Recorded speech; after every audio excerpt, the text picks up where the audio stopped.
Like it doesn't go gas chamber overnight. You know what I mean? That's not how it works.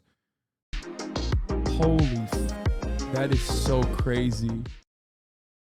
Trump is targeting naturalized naturalized Americans for citizenship criminal offenses. Yeah, listen, this is the worst case of I told you so that's taking place in American society right now. I've literally detailed every single step that the Trump administration, I told you, was going to take in this process. And every single day we are moving closer and closer to that reality of denaturalization, which, by the way, for those of you who don't know, this is exactly what Nazi Germany did. Okay, a lot of people think like, oh dude, this is not Nazi Germany, they weren't like deporting non-citizens or whatever. It's like, no, this is the process of declaring people non-citizens is exactly what Nazi Germany did. And they absolutely did deport people. Okay, they deported them and they put them in concentration camps in the process of deporting them. So it's not hyperbole, we're in it. And it's so crazy that Americans can't just fucking wake up. Remember, exactly like Nazi Germany, people who still support him don't see that, they're insane. I think a lot of people just don't understand. I really feel bad for the FBI agents that have to go through your stream. No one should be subjected to this level of stupidity. Lol, goofy take.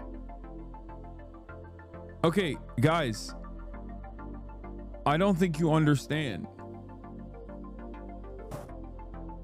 Like, you can agree with what the Trump administration is doing. I mean, that would require you to be a piece of shit. But you can't just fucking be like, no, you're wrong, sweetie, or you're stupid. It's just a one-to-one comparison at this point. Like, the expectation from you, I suspect, is until it gets to like 6 million, you know, you won't actually say this is a good comparison, because I think you suspect that the Nazis just woke up one day and decided we're going to kill 6 million Jews. That's not how this works. That's not how this started. Okay. There's a long and convoluted legal process from appeasement all the way to the Nuremberg race laws, all the way to the process of like remigration and denaturalization that took place, criminalizing Jews and criminalizing different kinds of political ideologies. Like, it didn't start overnight. It didn't end overnight. That's not how this works. Okay. We are slowly but surely moving through that process right now. It's step by step. Just like Donald Trump didn't come into office and immediately start talking about denaturalizing people. Okay. He didn't. But now he wants to do that as well. I warned that this was going to be his eventual goal.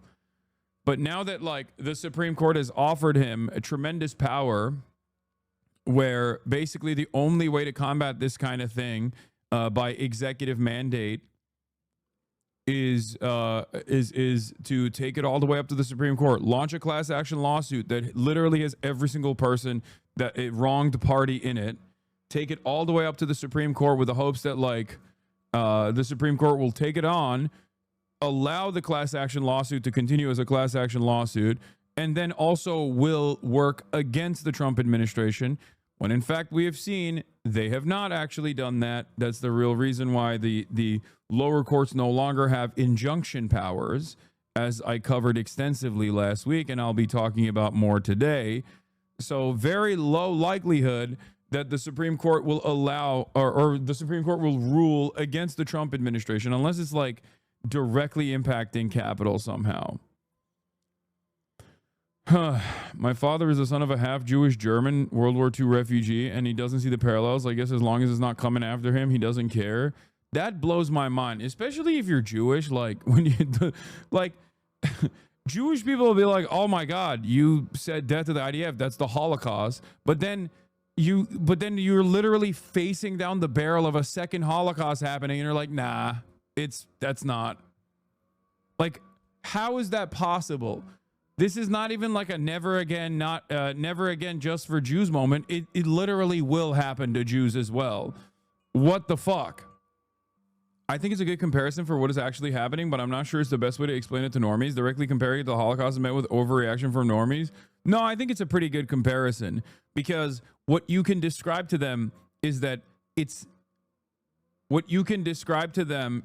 this is exactly how events unfolded that led to the Holocaust. We are in like the third step right now. There is probably like 17 more steps. Not even the third, 17 more steps. I'd say we're in the third step. There's like 7 more steps, right? It's not necessarily hyperbolic. It's taking the exact same shape and the exact same form, the process of remigration and the process of like denaturalization. That is precisely what happened with the Holocaust as well. But like it doesn't go gas chamber overnight. You know what I mean? That's not how it works. I hear it. There it is. The United States Holocaust Memorial Museum defines the years of the Holocaust as 1933 to 1945. The Holocaust era began in January 1933 when Adolf Hitler and the Nazi Party came into power in Germany. It ended in May 1945 when the Allied powers defeated Nazi Germany in World War II. The Holocaust is also sometimes referred to as the Shoah, the Hebrew word for catastrophe. Ironically enough, Nakba is the Arabic word for catastrophe, and it is the word referencing 1948, which is when the Zionist brigades conducted an ethnic cleansing campaign and an ethnic displacement operation of 750,000 Palestinians, which was also the steps taken to create the nation state of Israel. That is a separate point. Getting back to it, when they came into power in Germany, the Nazis did not immediately start to carry out the mass murder of Jews. However, they quickly began using the government to target and exclude Jews from German society. Among other anti-Semitic measures, the Nazi Germany regime enacted discriminatory laws and organized violence targeting Germany's Jews. The Nazi persecution of Jews became increasingly radical between 1933 and 1945. This radicalization culminated in a plan that the Nazi leaders referred to as the final solution to the Jewish question. The first part of that is to create the Jewish question, to look at all of the existing economic anxieties and economic tumult that was in place in German society, and then immediately redirect all of that enmity towards Jews. There is the Jewish question. You create the Jewish question, and then, of course, when you create the Jewish question, which is asking society why you feel so angry and resentful. Oh, it's because Jews control the money. It's because Jews control the media. It's because Jews control academia. So once you create the Jewish question, then you have to have a solution for it. And the solution is the final solution. What is the final solution? The ethnic cleansing and whole-scale slaughter of all of the Jews in the concentration camps and the death camps. That is how the Holocaust happened. Okay? The final solution was the organized and systematic mass murder of European Jews. It did not happen overnight. It took 10 plus years. The enmity was pre-existing. The enmity already existed. It was greatly intensified post-World War I. Okay? The enmity towards Jews already existed in historic Christian societies to begin with. And this is how it led to the Holocaust. A lot of people do not have the capacity to understand that the reason why we know about this and the reason why we cover it, the reason why we learn about this is because it is considered the crime above all crimes. The worst possible crime possible, okay? Genocide, ethnic cleansing. It is the worst crime. It is the worst crime imaginable. The reason why people learn about it, the reason why we all know that this is an immoral, morally repugnant position, is so that we understand, we recognize how societies move in this direction, and then we hope that we'll never repeat it again. However, a lot of people literally look at this indescribable evil and say, well, it hasn't gotten to that point yet. They haven't killed 6 million Palestinians yet. So I guess it's not the same. right? Because they're stupid. Black slavery was bad too. Yes, chattel slavery and the Nazi regime and the Holocaust are the two things that most historians across the board will directly say is evil. Okay, chattel slavery in its practice was unique. It was uniquely cruel. It was uniquely evil. It was more evil than every other historic form of slavery. Okay, straight up.